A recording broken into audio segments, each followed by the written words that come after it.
They have returned, baby. They have returned. Jeff, Darren, the Geare Brothers are back on the channel. How are you guys doing?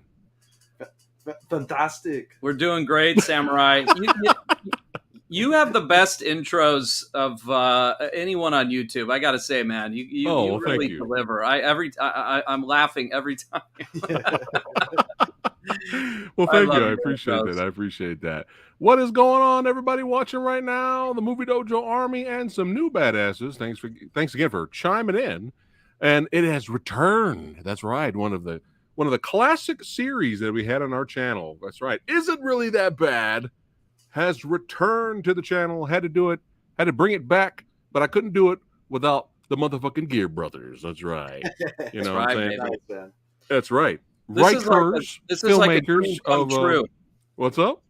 This is like a dream come true with doing 10 to Midnight Bronson. This is awesome.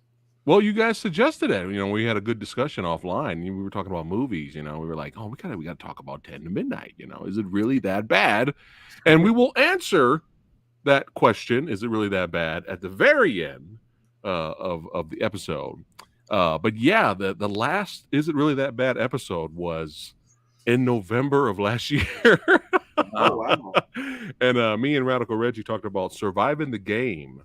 And that's a fun flick. We enjoyed that one. Is that that's the Ice-T joint, right? Yeah, Rutger Hauer. Hauer, baby. Oh, yeah. Yeah, Surviving the Game is a lot of fun. We had fun. It is a lot of fun. But yeah, let's do the roll call. Who we got here in the house? Salvatore, what's going on? Jake Hall, the Sexy Sumo. Heather, everybody saying what's going on to the Geare Brothers. Oh, shit. We got Pat in the house. All right. There we go. That's what I'm talking about. But yeah, it's cool to have the filmmakers / writers of the upcoming badassity that is the Retaliator son. It's good to have you guys back in here. And I was telling Jeff earlier, I'm digging the beard, son. Thanks, Rocky man. 4 style. Is that where we're going? More Russell Crowe. Russell Crowe, okay. But now Russell Current Crowe. day Russell Crowe. Current day Russell Crowe. Unhinged Russell Crowe. Unhinged. Yeah. Did you guys like that movie? You know, I had higher expectations for it because the trailer had me super amped. We were talking about how much we love like Russell Crowe's current look. I mean, I actually I love that he was lean. That's a good way to put it. Yeah, he was that samurai girth. He was leaning into that weight, which was nice. I loved when the trailers came out. It looked so genre. It looked so just balls out. Exploitation style. I was so surprised. I was like, wow. So yeah, we were psyched on it. I think they missed. I just I need to watch it again. I only saw it once, but it was there was something. Something was off. You know what it might have been is that they gave him motivation. Okay. Yeah. Right at the top, and it was disturbing. It was a good scene in a way because of how effective it was as being like horrific. But I don't know. I felt like it would have been scarier to have this guy kind of come out of nowhere and he's totally unhinged, and never explain his motivation, or maybe give little hints here and there, but you never get like a full flashback or something. Yeah, we've talked about it before. Hitch, the Hitcher. Speaking of Rutger Hauer of Surviving the Game fame, his performance in The Hitcher is just one of my absolute all-time favorites. It's a top 10 movie for me. And there is something so great about it. We talked about Duel before too, Samurai. Yeah. There's something about the mystery of who is this. That's what's kind of fun about those stalker kind of movies is what's motivating them, what's their story, and with The Hitcher, you get these little drips. Duel, obviously, you get nothing.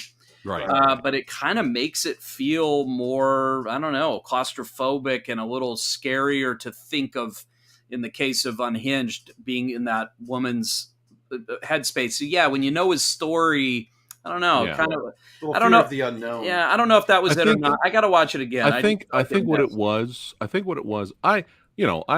didn't have high expectations, so I watched it here at the house for free, and I thought it was entertaining. You weren't like us, thinking it was going to be the best. But I thought it was fun for what it was. You know, Yeah, it was fun seeing Russell Crowe, right? Yeah. But I think me and Lady Fatblood enjoyed Unhinged, but I think what I said to her was, I wish the beginning wasn't there. Because the very beginning of the movie, they already show that he's a fucking maniac. Like they already show him kill his, like he killed his like wife and family. He put a house on fire. Yeah, exactly. They just take that out and just let the movie start with the mom taking her kid to school or whatever. Then that's it. That's it. Right. But other than that, it was solid. I mean, the Hitcher, that's another level. You know, that's another the original. That's another level, man. But yeah, let's go ahead and talk about some 10 to Midnight here. Let's see here. I got some video clips too, just for fun. And this is going to be spoiler talk, everybody, because this movie's old. 1983. So fuck it. You can't spoil 10 to Midnight. Yeah. You can't. You have to experience it by watching. We can tell you the whole thing. It won't. Yeah. Still watch it. You know, and decide for yourself. But what's interesting before we jump into it here, it's interesting because the very next year, I don't know if 10 to Midnight inspired half of this movie or it's just a coincidence. Most likely it's just a coincidence. But have you guys seen Fear City? Yes. Okay. Yeah, Tom Berenger. Yeah, Billy D. Yep. This is a good movie. It is. Definitely a good movie. I just recently seen this I think maybe a couple years ago. But I wonder, because you have a guy in here who has a martial arts background going after, and he's serial killing ladies. Yeah. So I wonder if 10 to Midnight, because our guy doesn't use martial arts per se in 10 to Midnight like Fear City does. He's straight martial arts serial killer. Right. He doesn't do that, but he says he trains in karate. He's got posters all over the place in his apartment. That's true. You know, ninja poster, Bruce Lee poster. There's a karate. They show him in a gi, I believe. Yeah. So I don't know if that. I just wanted to throw that out. Anybody watching? Was it just a coincidence that the very next year, Fear City came out, and I wonder if it's just a coincidence or it kind of inspired. Like, hey, let's take this concept, but let's go full martial arts serial killer. You know. Right. Well, and without giving it away, the details, I think one of the things that makes 10 to Midnight really stand out is the villain. The killer is just very unique in a few ways. And it's hard to get him out of your head. You know, he really is. I mean, you know, up there, I think kind of a predecessor to like a Buffalo Bill, you know, as far as just creep out factor. It's a pretty effective performance. Yeah, I agree with you. The actor did such a good job that I'm instantly annoyed. Creeped out. Yeah. And I want him to die. Yes. Like, oh no, instantly. That's what's great is you want Bronson to kill him so bad at the end. I know. We'll get to that, but yeah. So this film was directed by Lee Thompson, who did a lot of movies with Charles Bronson, including two of my favorites. Besides this one, Murphy's Law and Death Wish 4. Yep. He's done a lot. Yeah, he does a lot of movies with old Charlie here, so they have a pretty good relationship. Honorary mention of Kinjite. Oh yes, Kinjite, which is J. Lee Thompson is Geare Brothers we are suckers for grimy 70s and 80s crime thriller stuff. J. Lee Thompson's one of our guys. Like we're constantly digging through his stuff. But yeah, it's actually kind of sad because, if you read interviews with him, like later in life before he died, it's like when he retells his career, like kind of retrospectively, it's almost like he's giving a cautionary tale, and he's kind of, some movies were good, some were bad, but I didn't approach it the right way, and because I was so anxious I might get kicked out of Hollywood. Because critics butchered his films. Oh, big time. For this one specifically, Ebert gave it 0 out of 4 stars. It was just, I mean, he just thought it was the worst pile of junk. Yes. Yeah. But yeah. Didn't he I have call a it theory. pile? I have a theory. Okay. Yeah. The theory is, excuse me. I have a theory. I'm not saying all the critics were pussies in the 80s, but the critics were pussies in the 80s. My theory is they don't know how to handle violence or a very what's the word I'm looking for? Like everything else in the film is legit. Everything else in this movie is a legitimate cop thriller. Serial killer with a little bit of slasher elements in there. Thriller, like legit, definite slasher. like good acting, great directing. Everything is legit, but all critics are looking at, instead of the whole picture, all the critics are looking at is, oh, we got a crazy naked guy killing naked women. That's it. That's it. And they can't handle it.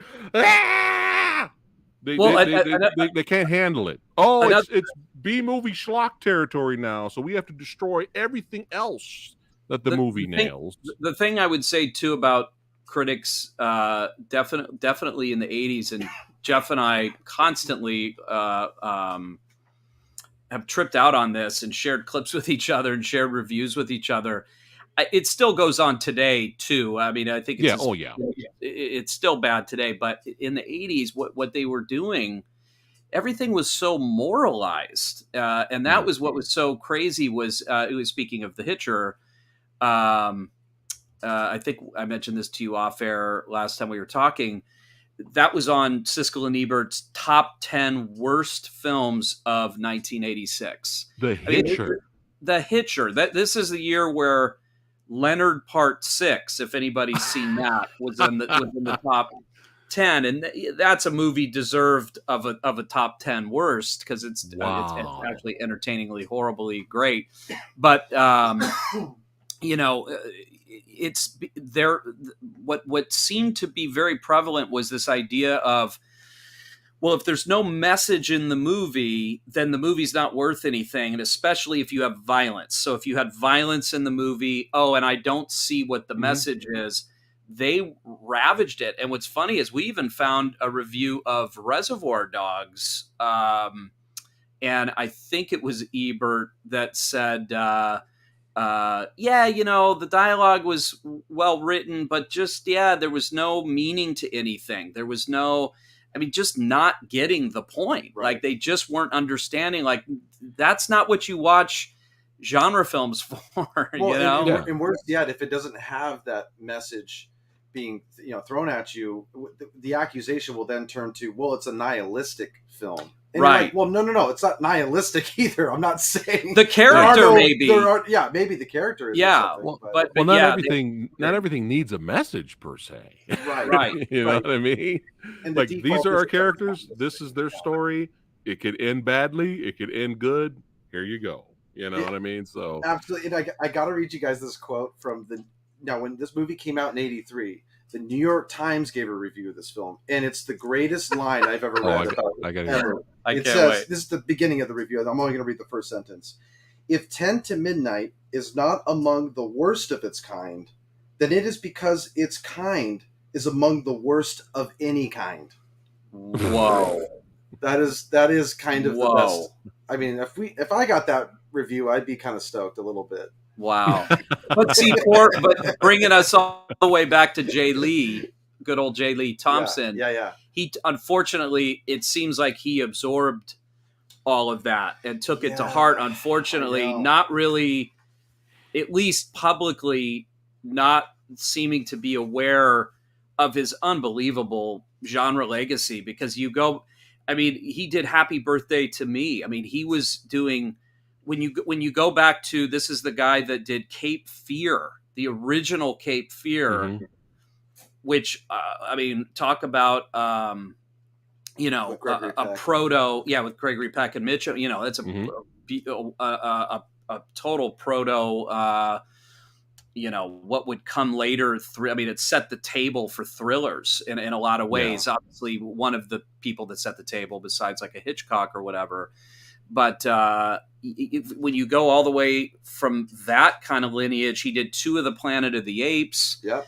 Up to a phenomenal run of Bronson films, slasher films. In 10 to Midnight, you said it, Samurai. It's got for slasher fans, like the kills feel like you're in a slasher film. Oh yeah. Mm-hmm. And a little fun fact about J. Lee Thompson. I want to see if you guys can guess this. What year do you think his Hollywood career began? Like when did he get his first credit? Do you think it was a writing credit? Was it the 50s? Samurai, you got a guess on this one? 45. 37. 40s. This is a guy who got a writing credit in 37 at the age of 20. Oh my God. And you go all the way to the 80s with Bronson, and he's making Conjite as his last film. I mean, this guy has got the most epic directing career. I love him. Awesome. I love it.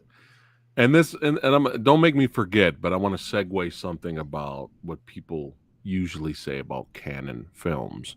And I want to talk about that towards the end. So hopefully I don't forget. Cool. Yeah, but no, you guys have nailed it. And I'll before we start talking about the film, one more Siskel and Ebert thing.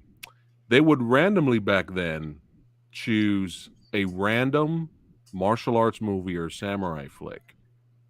Obviously, they don't know anything about the genre. And they would just choose random.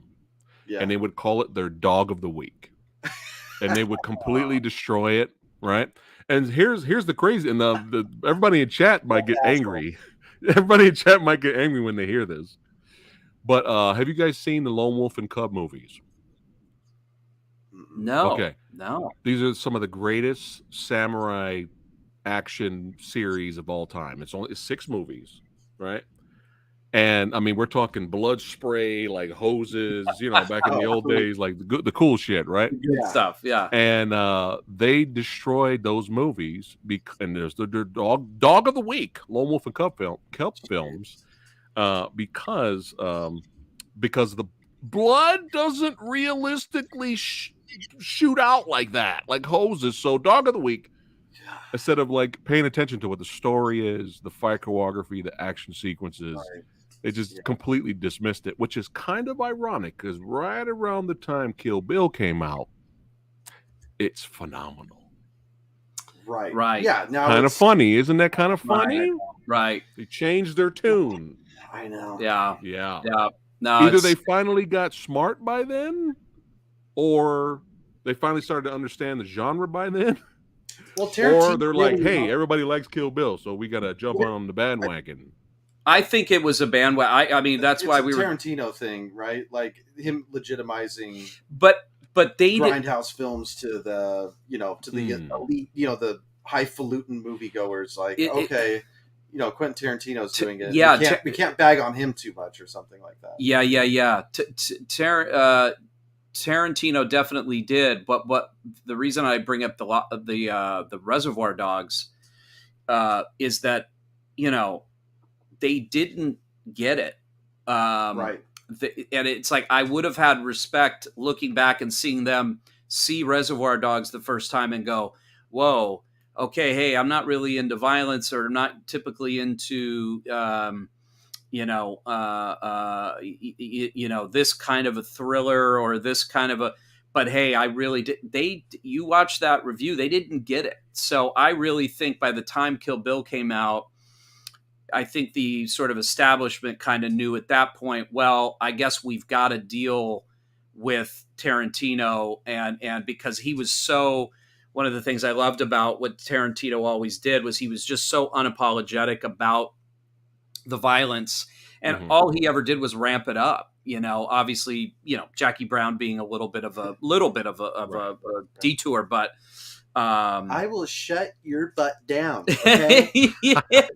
Or I'm not your monkey. Okay. No, I love Tarantino. Yeah. I just bitch slapped him. Yeah. He talks shit. I just bitch slapped him. It's the best. It's the best. So if we're still with canon and how Roger and Ebert and Siskel basically reviewed movies back then I guess the original version of Reservoir Dogs. Reservoir Dogs, in a way, was a remake of a Hong Kong film called City on Fire with Chow Yun-fat. Right. So they would probably randomly pick City on Fire as their dog of the week. it's just violence. Yeah. All right. Let's go ahead and jump into this. So we got great cast here. We got the legend himself, Charles Bronson. Yes, Smith and Wesson. Rah rah. Yes, we got Gene Davis. That's right, as Warren. Andrew Stevens as Paul McCann.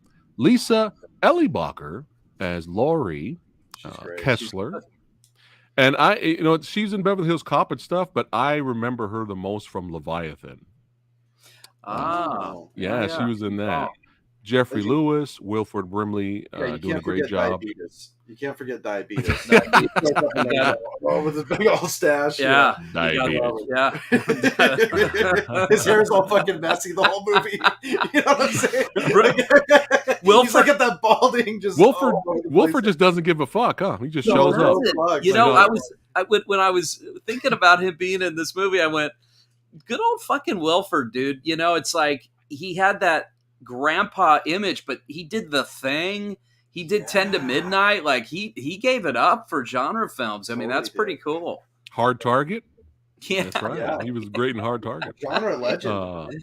But let's go ahead and jump into this. So, plot synopsis: they have here an LAPD detective and his rookie partner are on the trail of a psychopathic young man who was murdering young women. Yes, and right in the beginning, I love how the movie pretty much establishes our hero with this one line. I'm a mean, selfish son of a bitch. I know you want a story, but I want to kill her, and what I want comes first. Yes. I'm so glad you showed that, because that's what I was thinking when I was watching it again. I was like, oh my God, that is him, Yeah. They give it all up at the top right there. That's awesome. Yeah. And right off the bat, and then the intro to our villain, I'm just like already like, dude, what the fuck is wrong with this guy, man? Yeah. It just gets worse and worse throughout the film. Like first you're just annoyed by his presence. Yes. And then you're like, okay, this is getting out of control. This guy's fucking insane. What is going on? Especially when you have him harassing these girls in the theater here. Hot buttered popcorn?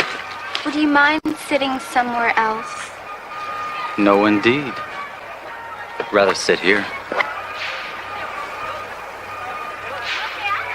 Popcorn? Now look what you've done. Look what you've done.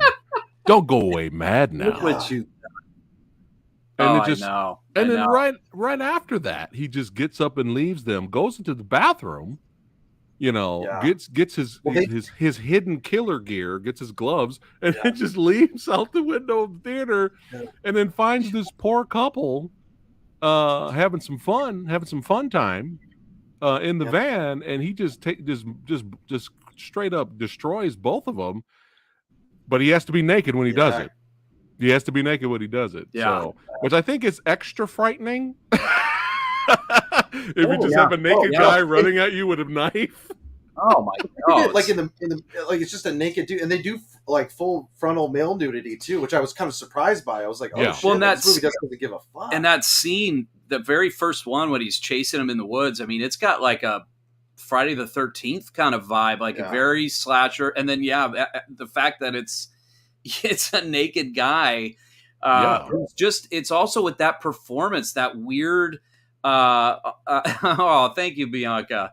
That weird affect to his voice, it's just really, it's really strange. One thing that I love about, what's going on? Chevelle representing Chevelle's son. Yes. That's right.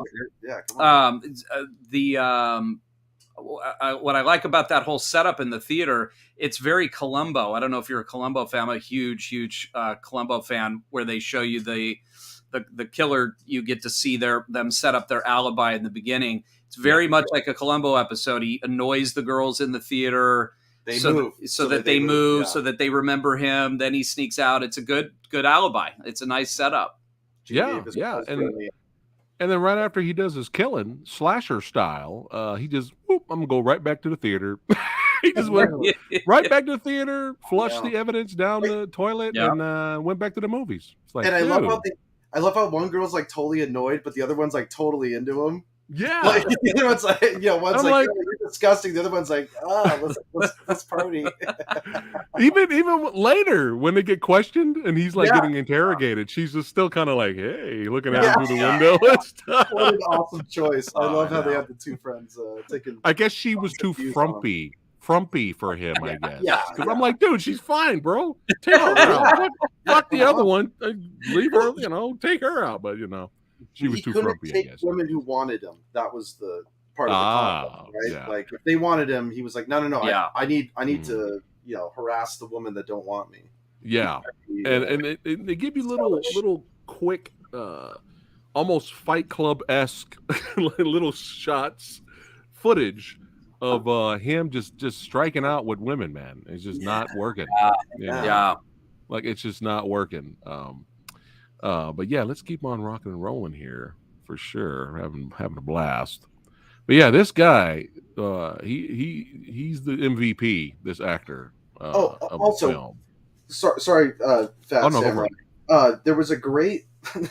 Did you guys catch trying to be very clever? Also, like with the girl at the ticket stand, like getting his movie ticket, and he had some line where he was like, "Nothing chanced, nothing gained." And before he walks in, did you guys catch that? I don't remember that moment. He had a couple weird moments where he's trying to be very clever and you're just like, ugh. It just comes off as creepy. Like, what are you doing? Stop talking. Yeah. But don't do anything I couldn't do better. They're like, dude. Yeah. Why don't you go fuck your girlfriend or whatever? And like, this guy is just horrible, man. So Kessler and his new partner, they're on the investigation trail. And again, some great dialogue here, but only Bronson could deliver dialogue like this. There's no evidence of forcible entry. I could have told you that, On the basis of what? Well, if anybody does something like this, his knife has got to be his penis. I love that line. Nobody. Who knife has got to be his penis. Who else could deliver that line? I mean, that's just what's so fucking singular about Bronson. It's like, how do you? Nobody can deliver that. It's almost like a Christopher Walken-ness to it, where he emphasizes odd syllables. Yeah, he does. He does emphasize odd syllables. He does. I love that. Oh, he's the best. But he's got. I think he's onto something there, though. I think he's definitely onto something there. Yeah, but yeah, and then then it's kind of sad because he realizes like, oh shit, my daughter was friends with this girl, and then we have the sequence where he has to go visit the parents and give them the bad news, and there's emotional content also in there. Don't let your feelings become involved. Jesus, can't you drive any faster? That's damn it. Did you speed it up? Yeah, that's Bronson having an emotional breakdown. He's right. That's about. Well, and this is what Ebert. So I'm going back to the Ebert review with just a little bit because this is what kind of annoyed me about it. He said that this was a key scene that they left out of the movie. I'm jumping ahead a little bit because, they get to the house.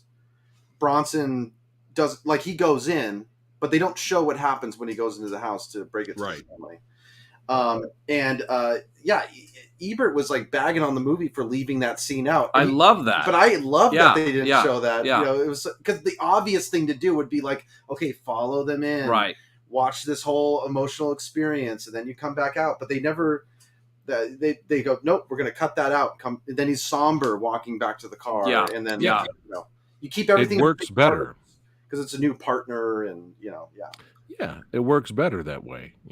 That's why he was all sitting in the car fuck. That's the point of it. Hurry up and drive faster, damn it. Oh, I love it. But then this motherfucker showed up at the funeral. Excuse me. Don't I know you? Do you? I'm Laurie Kessler. Haven't we met before? Have we? Maybe not. Ugh, freak. Dude. Have we? Have we? Yeah. Do you? Oh, man. Oh, I love him. I just really believe that guy kills women because he hates women.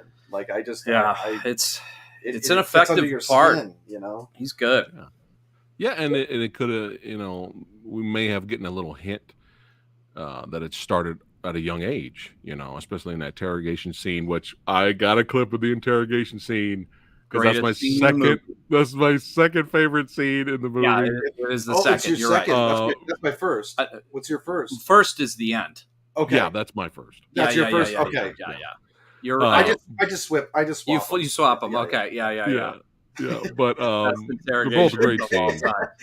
But he kind of briefly mentions there, he's like, you know, because he knows his he, you know, Kessler read the profile of the guy, and he's all like, when you were young, you know, opened up a window and threw a dead cat in there to get revenge. And he was like, well, I got punished. Well, you hurt a little girl when you were young and with a knife, you know. Because I did my time. I went to, Yeah. you know. Yeah. So there's a hint there that even at a young age, he had issues. Yeah. He was a psychopath.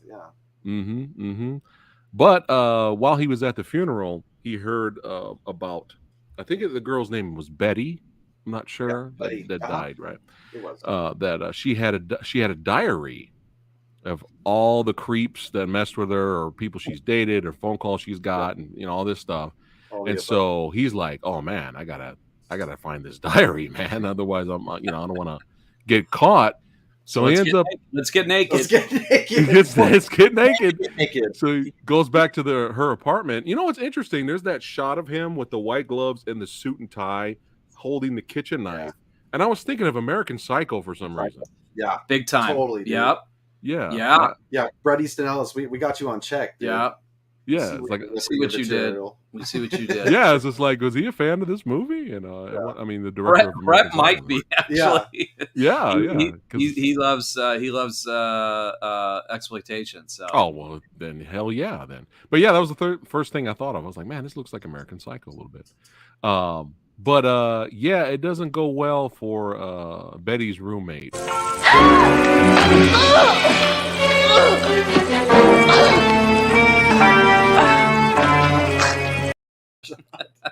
So he's just naked over her. So that means he got naked while he was hiding in the closet then. Yeah. Because he still had his clothes on when he was in the closet. Yeah, well, she surprised him. Yeah. So he just pulled the Superman, just like, yeah, whoop, he's like, oh, she's here. Time to strip. Yeah, unfortunately, it doesn't go well for the roommate. But he finds the box that held the diary, and the diary is not in there. So he's like, fuck. So more bodies are being found. They're still investigating. I love how it was a box with that said "My Diary" on it. Yeah, and then you open the box and there's no diary. Yeah. It's like, why not? Why did the person who take it just take the box? Yes. It's kind of. Let's see. I think I had a. I thought I had. Oh, here we go. I love this. So they end up showing up. Kessler and his boy end up showing up at our villain's apartment.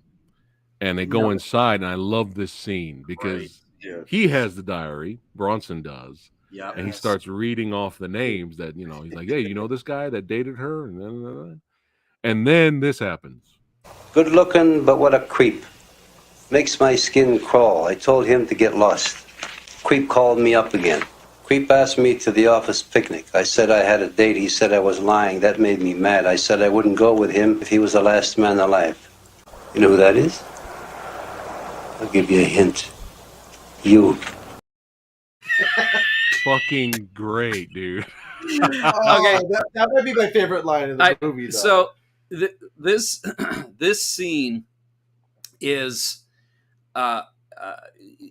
important because this is the first scene in the movie, and this is where I'll start making the argument early about the actual quality of this film, especially underneath the cheese, because we get some great cheese on top for sure. Yeah. But the writing in that scene, as I was watching it the first time, I went, no script would do that. No, right here, that's a complete rule break because he's suspecting it's him. He would be the cat and mouse would start right here. It would be asking questions, and then you'd have him dodging, and then it would be. But they just go straight to the apartment, and he just in the greatest line ever. It's like that begins a trend throughout the film where normal and typical sort of scripts and movies would go left, it goes right, and vice versa. It just keeps going. You keep going, oh, okay, I know where this is going. Oh, wow, they went the total other way. So I think that's what's significant about this scene is it really sets the table like, oh, no. Where you think it's going to go, it's going to continually dodge that, which I love.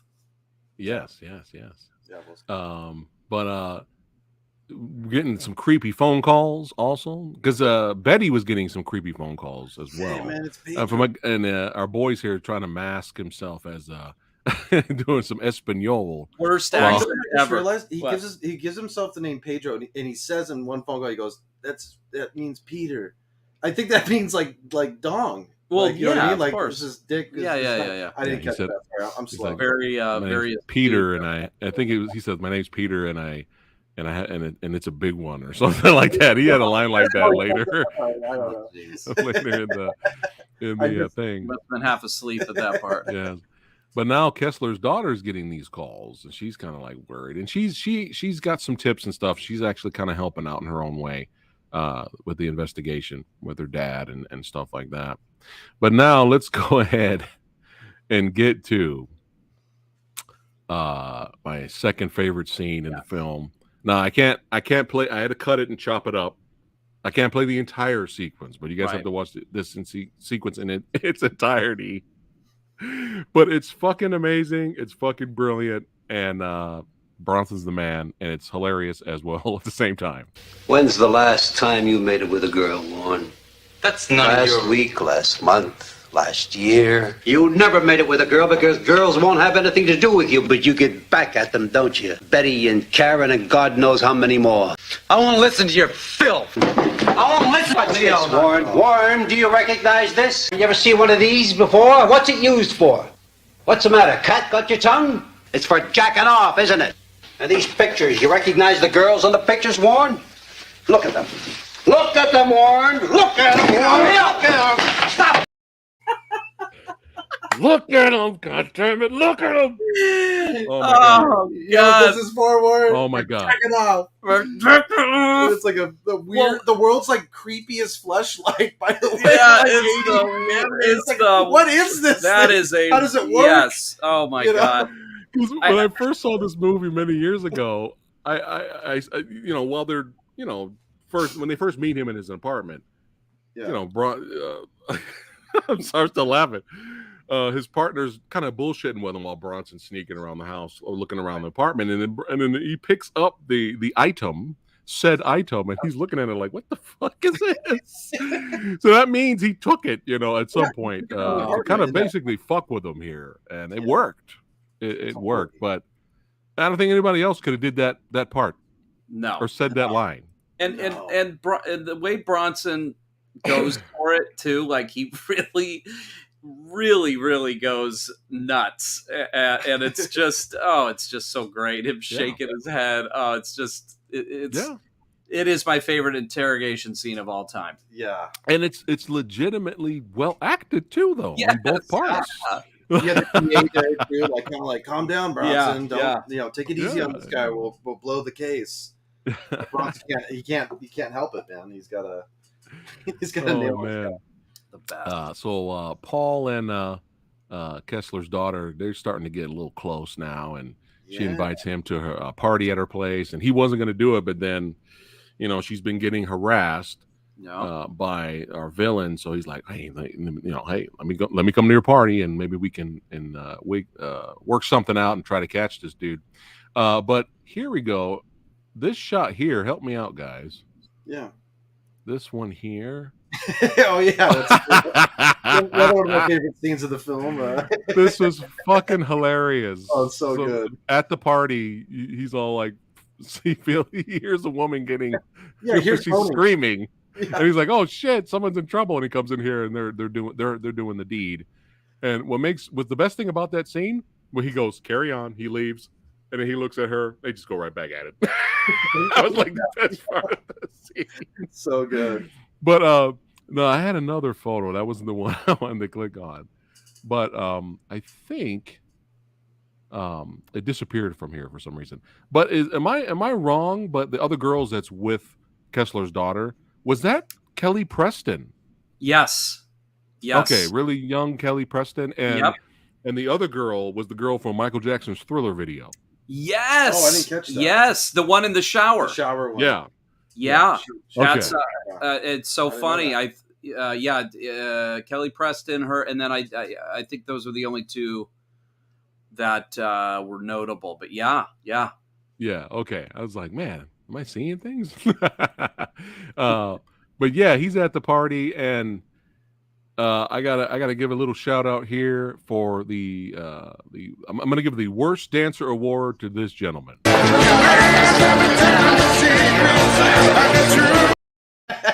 That is legitimately. I love that party sequence, by the way. That's legitimately how Jeff looks when he dances. I'm not even exaggerating. No, this is my move. I always do the hands up. Yeah. Overbite. Yeah. Oh, but he was having a blast. So I'll leave him alone. Great. That was fucking hilarious. Nothing like a good 80s dancing. Yep. Nothing like it. Oh man. But now, see, earlier they were able to match both voices, match the voice on the phone, because when he called during the party, it did not work out. It went south because Kessler's daughter wasn't doing the greatest job of kind of playing along, and so he's like, something's not right, So then he just kind of fucking loses it. Oh, right. Yeah, it also, you know what surprised me, Samurai, was like how vulgar it was. Mm-hmm. Like the thing he was saying, that shocked me when I first saw it. Like, he's talking about, I don't even know if I want to say it. Sexy Sumo is right, and it's funny you say that. As those words were coming out of my mouth about 80s dancing, how could you not think of Crispin Glover? He's the king. He gets the award. There's no better dance than that. So yeah, you're right. Good call. But yeah, they end up matching the voices, and that's when they brought him in the first time, and he got interrogated and stuff like that. But it wasn't enough to hold him, so they had to let him go. So Mr. Bronson is like, I'm gonna have to come up with another way, and he ends up kind of putting that blood on our boys, our villains' clothes, and then bringing them in, and then they're, hey, we got legitimate proof now. Then they arrest them and all that, and then we get this sequence right here. We found some blood on your client's clothing. We're gonna rebook him, murder one. What? See you at the arraignment. You dirty shit! He's lying. There was no blood on my clothes, and he knows it. You dirty shit! He's lying! No!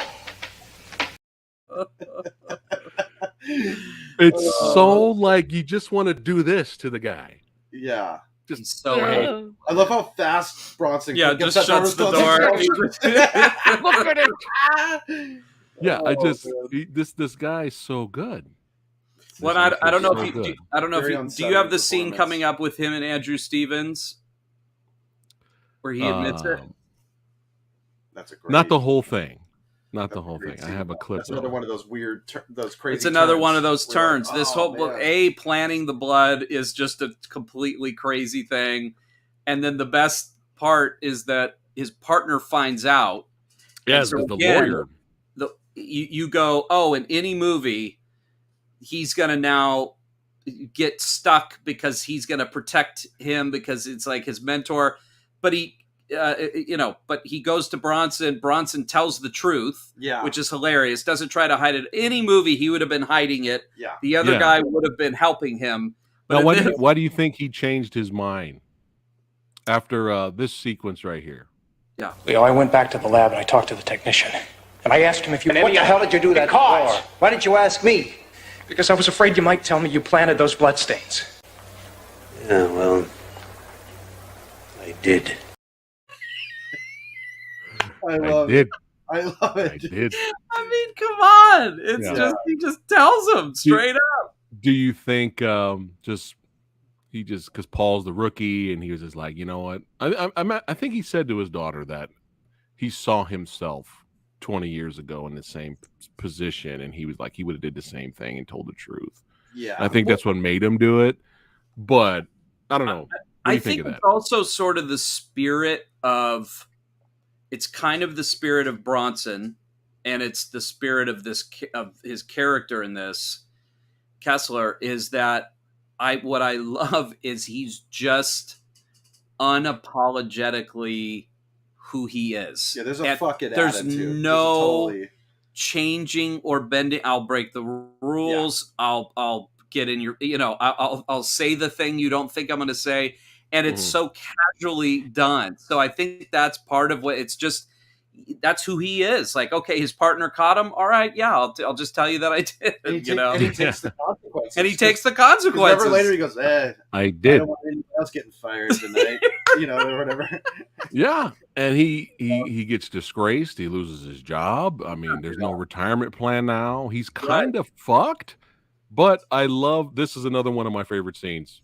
Bronson watching himself on TV. He's the one that belongs in jail. He's a disgrace to our system of law enforcement. He's a lieutenant. Warren Stacy says you should be in jail. Can we have a comment? Why don't you go yourself? I love it. Why don't you go fuck yourself? I love it. I love it. But now we get a series of scenes where I was like, this movie's just surprising me at every turn because I'm not expecting this at all, and I keep smiling. I expected the villain to call and talk shit.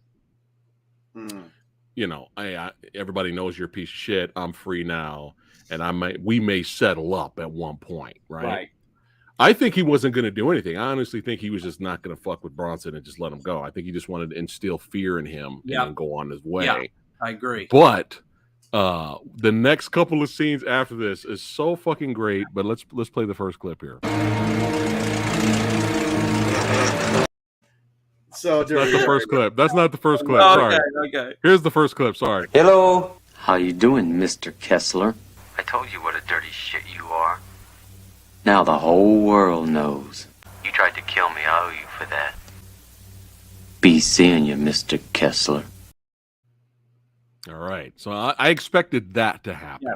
Yes. Yeah. What I was not expecting, and was like, I had a Joker smile pretty much for the next couple of scenes, is Kessler's like, you know what? I'm disgraced. I have no retirement money plan now. I'm fired. I'm going to fuck with this dude. It's not over. I'm going to fuck with him. The greatest.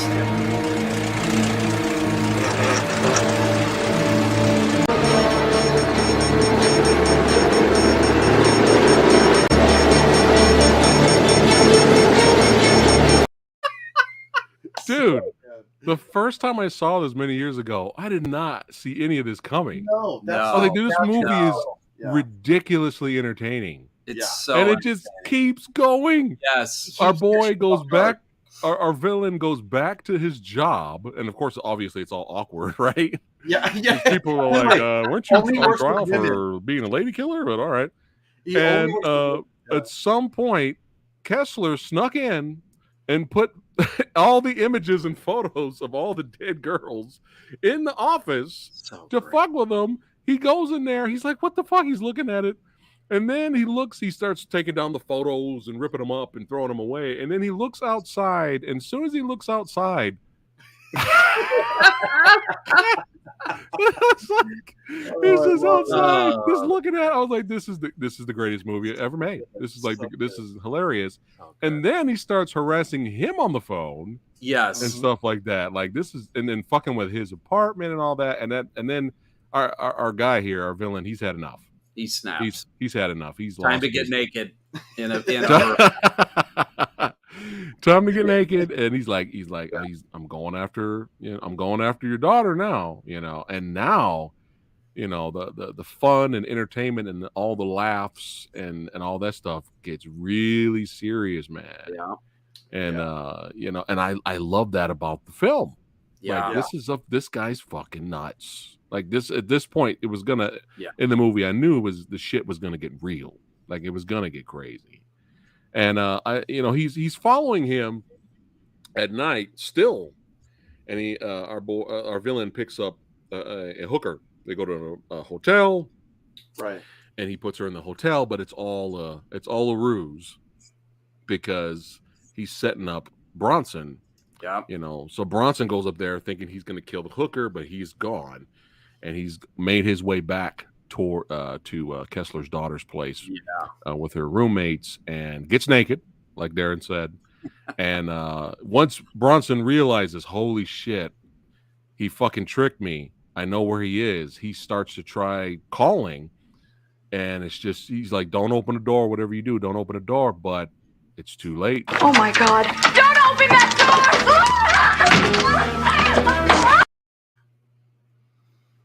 door! Just crazy, intense stuff. And it's an intense finale. Hard to watch for sure. Just how brutal. Yeah. And it's just, again, going back to what I was saying, how well directed this whole entire sequence is, and a good performance from our Kessler's daughter as well. Like just him she's hiding under the bed, and he's slowly walking around the bed and other rooms, and all you see is bloody legs walking around, and then eventually, slowly stalking. Like it's well directed, Yes. and eventually he does find her. But what I love about Kessler's daughter, I mean, obviously she's scared out of her mind, as if anyone would be realistically, but she's like, fuck this, I'm fighting back, fuck it.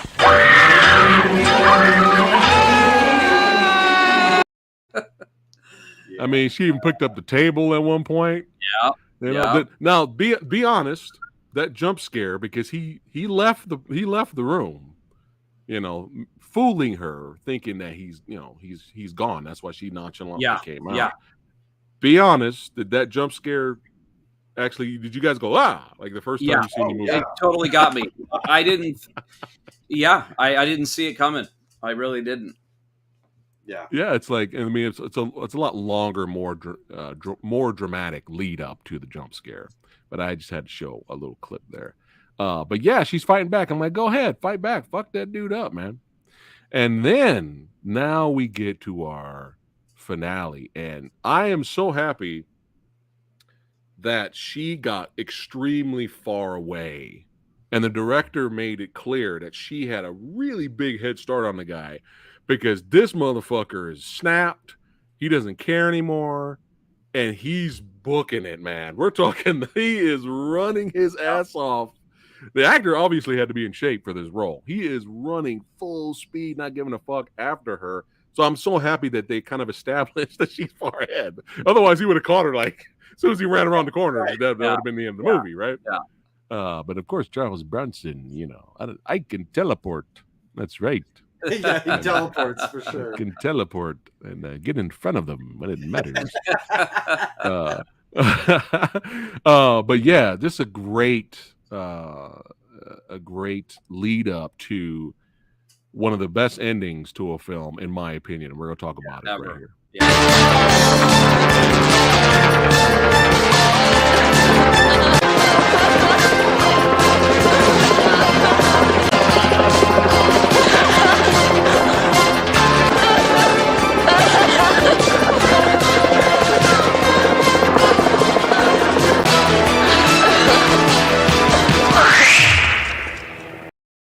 Now, what a shot!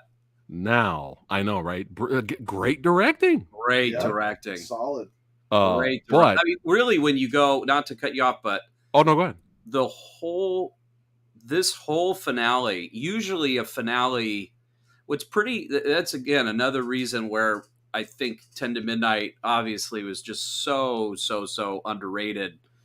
when it came out, is usually in a finale, if you're lucky, you get a good finale that sort of sustains for a decent amount of time, but usually it sort of ebbs and flows, and that's if you get a good one and you're lucky. This finale really just goes. That whole slasher sequence with the girls, those deaths are brutal. Like you were saying, that whole stalking part in the bedroom, that directing was amazing. Then they trick you with the jump scare. Now you get the chase. Then the reveal of Bronson. I mean, truly, it's like, the swoosh sound. But it really is just. That's how it always sounds when I show up. It's the swoosh. Exactly. Yeah. But boy, what a third act! That wasn't a sound effect. That was just me. That was me. But let's go ahead and talk about the thing everyone remembers with this movie is the finale. I watched a Bronson documentary. I think it was a pretty good documentary. I think it was on Amazon Prime. And I think it mentioned that it was either his relatives or his daughter or somebody. They mentioned that they hated the ending. They hated it because, everybody wants, and I'm sure all the critics and everybody else hated it too, because everybody wants to see the good guy get the bad guy and win, and yay, and right off in the sunset with Grace Kelly. But I think at this point, this is a fuck it moment. Yeah. And I like when movies, you can have there's nothing wrong with having a happy ending. Yeah. There's nothing wrong with dropping Hans Gruber from the top of the building and, going away with your wife, and the wife knocks out the asshole, reporter. Yep. There's absolutely nothing wrong with that. But once in a while, it's good to have the fuck it moment movies. There's a movie out there called Born to Fight, and it's a Thai action flick. And it's a small native village, and you have these Olympians that go over there, these sports athletes that go over there to kind of, share some of their, food and goods and stuff like that, and kind of spend time with the natives and do good deeds, right? But all of a sudden they get invaded by these bandits. And so people are getting shot and attacked. This poor native, small, defenseless little village, and these Olympic athletes that are like stuck in the middle of it. And then at some point they said, "Fuck it, we have to fight back, even if we die." And most likely we probably will die. But everybody came together and was like, fuck it. Yeah. And then you root for them. You're like, kill these motherfuckers, get them, fuck it. And sometimes it's good to have fuck it movies. And this was a fuck it ending. And I think what people forget is at this point with Kessler's character is he's disgraced. Yeah. There's no career for him. He's most likely not going to get a job anywhere else in law enforcement. He's pretty much probably banished. Right. He has nothing else to live for, and this dude almost killed his daughter. Right. Well, and what the villain showed too, which is what makes him a formidable villain, is he's very clever, and he is outsmarting the police. Right. He outsmarted Kessler. And he's crafty. He's figuring out how to get around the law, and he's already shown he can get to his daughter. Right. So I mean, at this point, it's like, leading up to the moment, the second the police, because the first time I saw it, and the police show up, I go, okay, he's going to shoot him before the police come, and then the police grab him. And I remember, I'll never forget thinking, oh man, he's just going to get arrested. I wanted him, like, kind of like you said too, he's so hateable the whole movie that you just want to see him get it. And it's like when you, and so the first time you watch it, when you're going, oh, the cops got him. All right, fuck it. We're not going to get that satisfying ending. And okay, so I mean, that's where I was at the first time I saw it.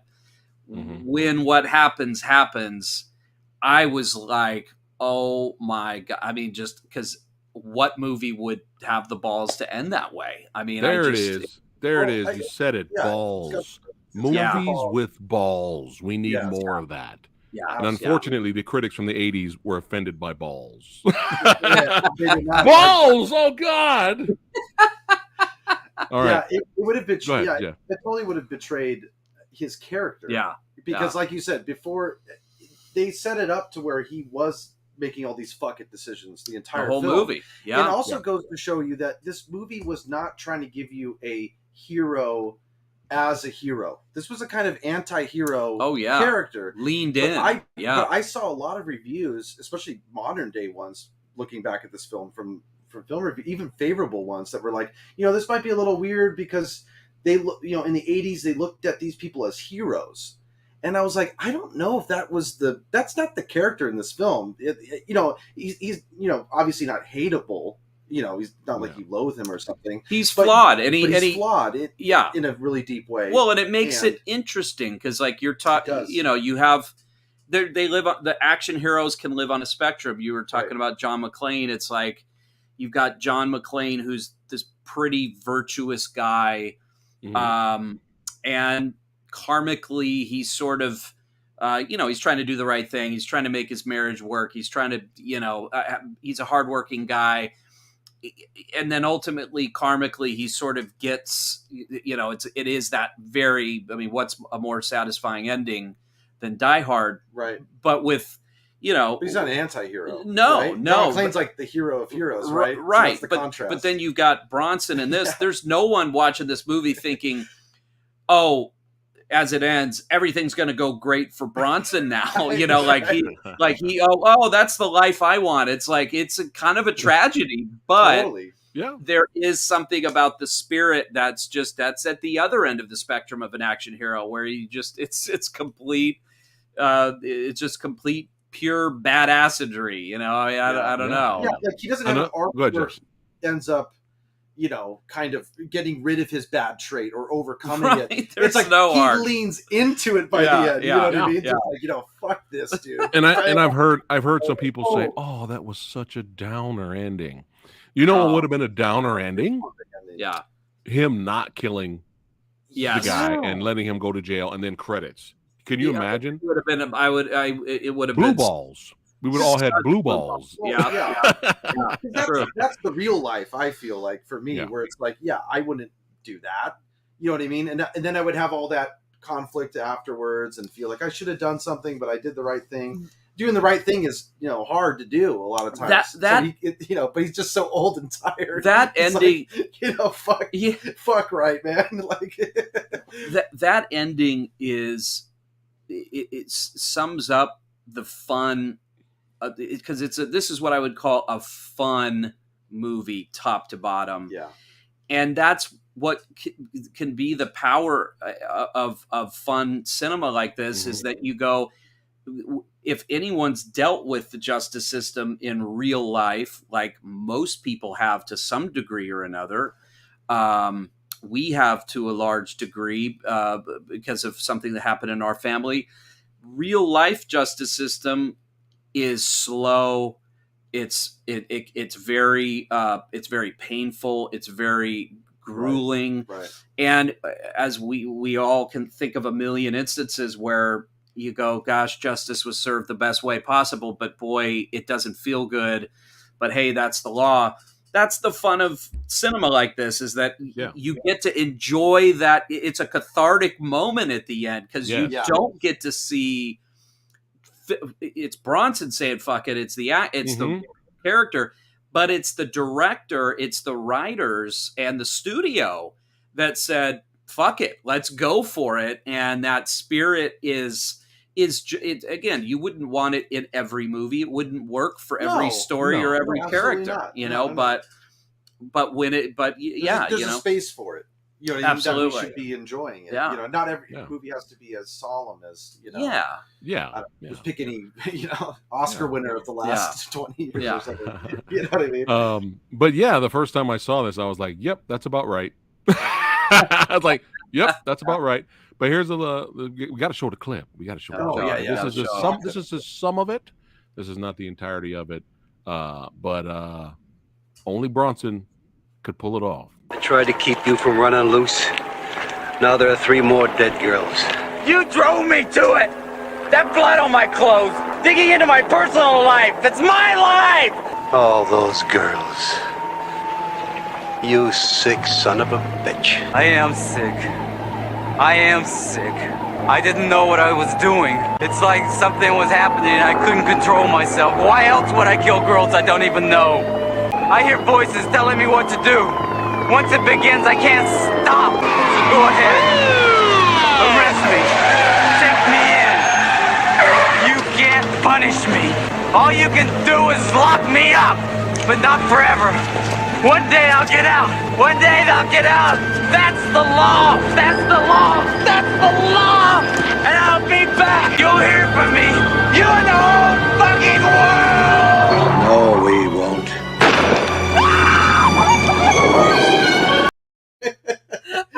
No, we won't. So good. Oh man, come on! Seriously, yes, I am not worthy. How did you like me teleporting to the other side of the dimension? I shot him on the other side of the screen there. Exactly. But yeah, it's so good. It's phenomenal. Oh, we won't. Phenomenal, man.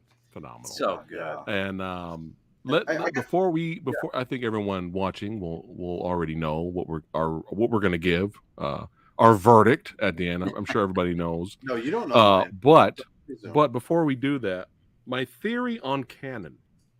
Yeah. I feel that this could be a really, especially on your podcast and stuff like that. I'm sure you guys could talk for hours on your end too about canon and stuff like that. And Jeff was wearing that badass canon shirt not too long ago, representing. I want a canon shirt too. But I feel that there's 2 sides, and there's the people that say that bash canon, and then there's people that appreciate canon for the entertainment that it's given us. Yeah. I personally feel there's more fans for canon now than when canon was out. Like making movies in the 80s. You know, sometimes movies and genre films, sometimes they take a while to find an audience, you know, but there's way more fans for canon films now than I feel back then. But I've heard a lot of people say this. They say, well, you know, Chuck Norris was this close to becoming a huge superstar, just as popular as Arnold Schwarzenegger, but he just had to take that canon contract. I've heard people say that. Charles Bronson, he just had to do the Death Wish sequels. He just had to stick with canon. He got over with Death Wish. He was a household name everywhere, but he just had to take his career with canon. I hear that a lot. People that kind of bash canon, and they feel like actors making tons of movies in the 80s during the canon era has ruined. Stallone was right up there with Arnold Schwarzenegger, but nope, he had to go make Over the Top, and he had to make Cobra. Right. You know, that's what people say. This is debatable. That's why I'm just bringing it up. Yeah. But the thing is I can see their side of it because a lot of canon movies were small budget and stuff like that, and a lot of movies were kind of rushed out of the door, you know. And there was a lot of bad decisions. And, you know, let's put a lot of money in Masters of the Universe and Superman 4, and we didn't, you know, get that money back. But I look at canon. I have so much love for canon. Yes. And the crazy thing is a lot of, you could say, well, their careers dipped. I kind of beg to differ. Yeah. When you think of Chuck Norris, I think of action. I think of Invasion USA. Yes. Invasion USA. I think of Missing in Action. Invasion USA is the first one. I think Delta Force. Delta Force. You know, You know, I think of all these movies, and I think people that love Chuck Norris now and are experiencing a lot of Chuck, like younglings of today, they're experiencing Chuck Norris movies. Yeah. They're watching a lot of the Cannon films. Yeah, You know, man. look at how much love Death Wish 3 and 4 and 2 get. You know, now they're Cannon movies. That's like my love for Bronson.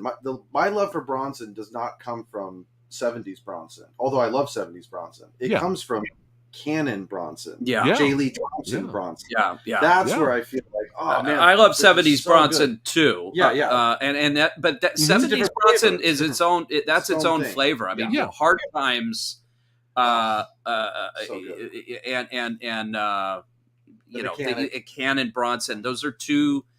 It's different kinds of badass. But you know what I would say to that is that, you know, look, Arnold ruled the mainstream action movies of the 80s. Certainly Stallone did too. And then obviously then you had your Van Dammes and Seagals and things too. But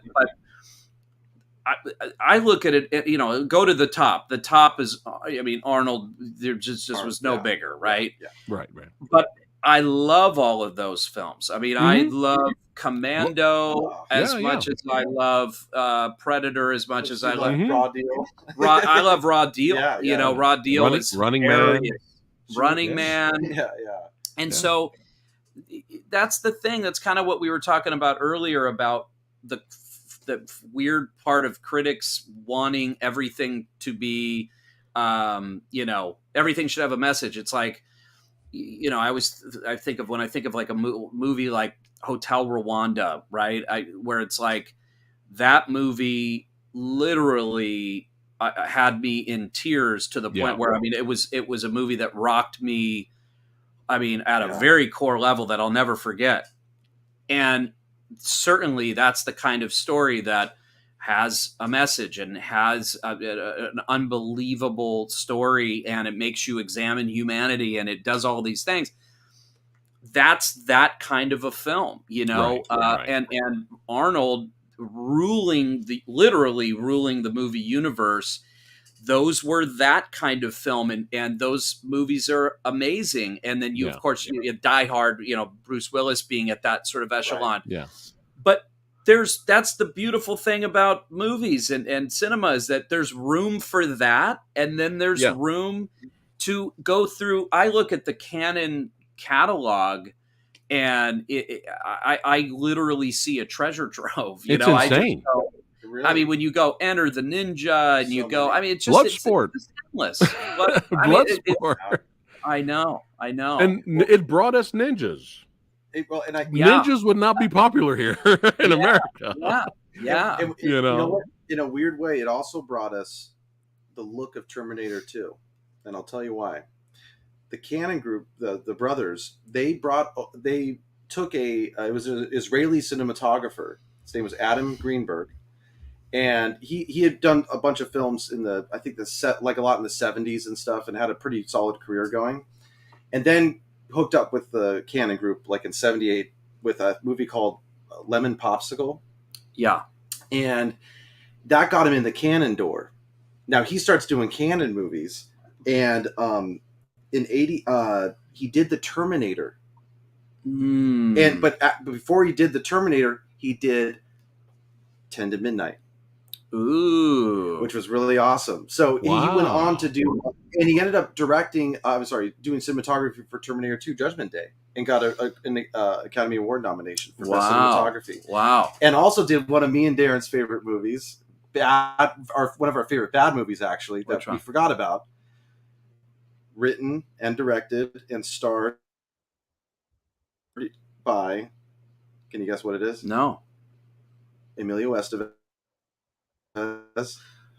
Wisdom. He did the cinematography for Wisdom. My God. And we might have to talk about that one. Wisdom is another day. We need to do. If you haven't seen Wisdom, I never heard of Wisdom. Samurai. We got to talk after we're done. We're going to blow your mind. Okay. All All right. right. Awesome. We got to give a shout out to old Adam Greenberg. On that one. No, that's nice. Legend. No, I think that's the beauty of film and oh, I'm sorry, real quick. Yeah. He also did Snakes on a Plane. I'm sorry. There you go. I had to throw There you that go. one out there. And Rush Hour.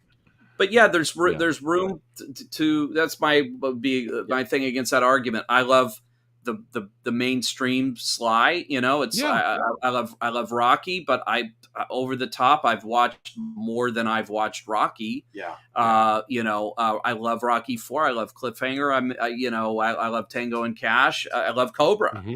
You know, I mean, it's nice to have that. I mean, and then I don't know. There's just something about the aesthetic, like you said, with some time now going through that Chuck Norris catalog, Charles Bronson catalog.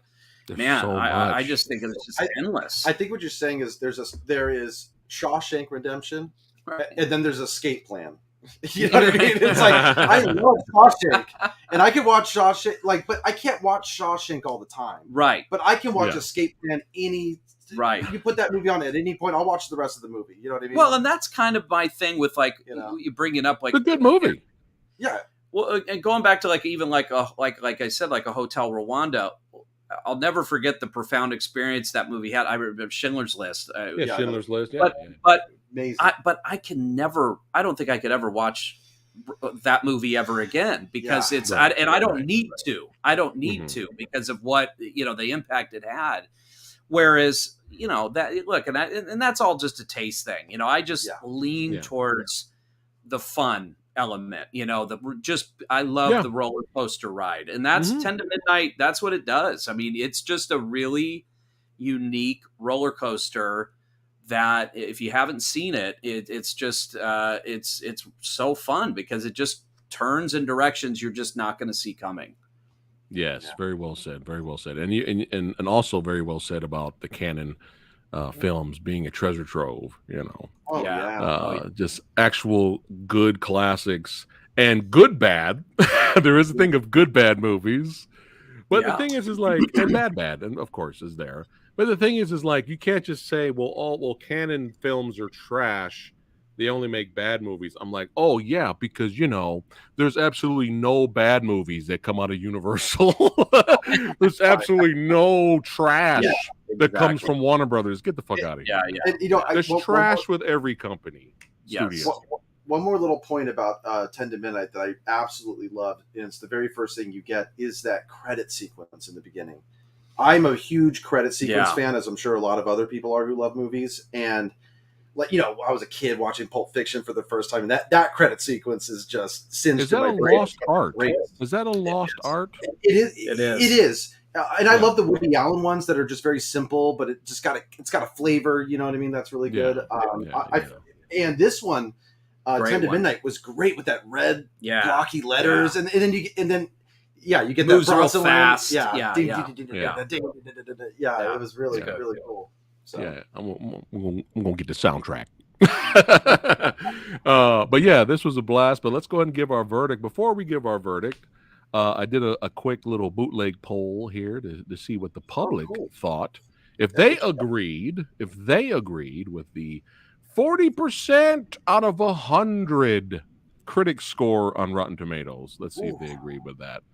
No, they do not agree. There you go. Yeah. Hey. There you go. By the way, Samurai, I showed this film to my mom, our mom, maybe like a month ago. Oh is she still angry with you? She was going, Jeffrey, turn this off. What is this? I was like, Mom, no, it's good. Just keep hanging with it. I don't even know why I showed it. You traumatized poor mom. poor mom. Yeah, but it's all good though. My girlfriend loved it. So. But Jeff, Darren, do you agree? 40%? Should it be higher than 40% out of 100? Let's see. I got to do this backwards. It's hard. What are you doing? I'm trying to show. There we go. Oh yeah, I think the poster on my wall.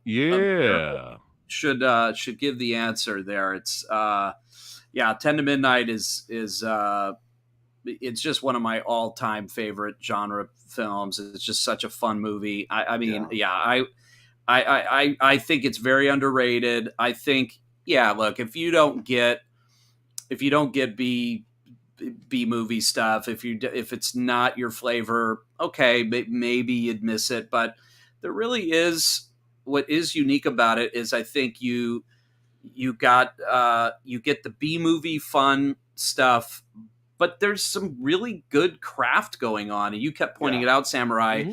J. Lee Thompson, man, like his directing is fantastic in it. So there really is something, cinematography, acting, and I would say wardrobe too. I love the clothes. Yeah, dude, Bronson was a pimp. Do you remember that scene in the? There was, I think, maybe an autopsy room. He was wearing that all black. No, it was when he comes to the Betty's house. Whoever after they get murdered, he looked like such a pimp. But I'd say if you were new to Bronson, it's not a bad primer. It's not a bad one to go in, because it's got the one-liners, it's got the classic scenes, and it's just So we're big 10 to Midnight fans here, that's for sure. There you go. And you guys already know Samurai's verdict. Come on now. Oh yeah, 40% out of 100 is insane.